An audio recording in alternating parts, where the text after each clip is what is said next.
श्री कृष्ण का विवाह रुक्मिणी से हुआ था।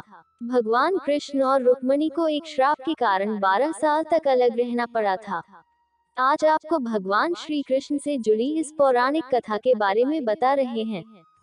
श्री कृष्ण के प्रेम, त्याग और समर्पण के कई किस्से बचपन से सुनते आ रहे हैं। श्री कृष्ण और राधा एक दूसरे से प्रेम करते थे, परंतु श्री कृष्ण का विवाह रुक्मिणी से हुआ था। कहते हैं राधा कृष्ण के बीच आध्यात्मिक प्रेम था, इसलिए उन्होंने विवाह नहीं किया।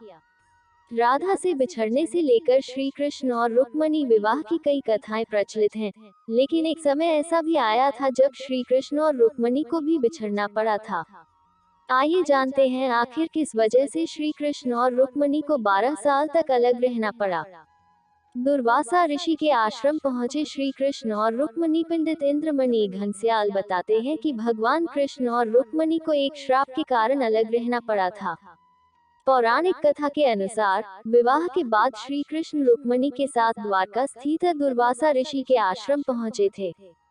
श्री कृष्ण ने गुरु दुर्वासा को भोजन ग्रहण करने और आशीर्वाद देने के लिए आमंत्रित किया।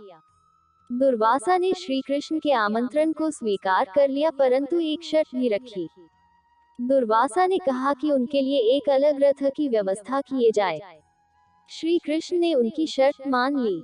दुर्वासा ऋषि ने दिया श्राप। एक रथ होने की वजह से घोड़ों की जगह श्री कृष्ण और रुक्मिणी स्वयं रथ में जुट गए। इस रथ पर दुर्वासा ऋषि रवाना हुए और कृष्ण और रुक्मिणी रथ को खींचने लगे।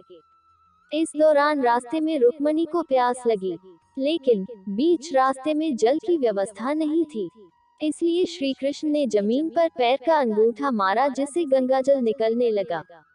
गंगाजल से श्री कृष्ण और रुक्मिणी ने अपनी प्यास बुझा ली, परंतु ऋषि दुर्वासा को जल के लिए पूछना भूल गए। इससे ऋषि दुर्वासा क्रोधित हो गए और श्री कृष्ण और रुक्मिणी को 12 वर्ष तक अलग रहने का श्राप दे दिया और दोनों 12 साल तक अलग अलग रहे। रुक्मिणी ने 12 साल तक भगवान विष्णु की कठोर तपस्या की, जिसके बाद प्रसन्न होकर श्रीहरि ने रुक्मिणी को श्राप मुक्त कर दिया। दोस्तों, वीडियो अच्छी लगे तो कमेंट में जय श्री कृष्णा जरूर लिखना और चैनल को सब्सक्राइब भी जरूर करना।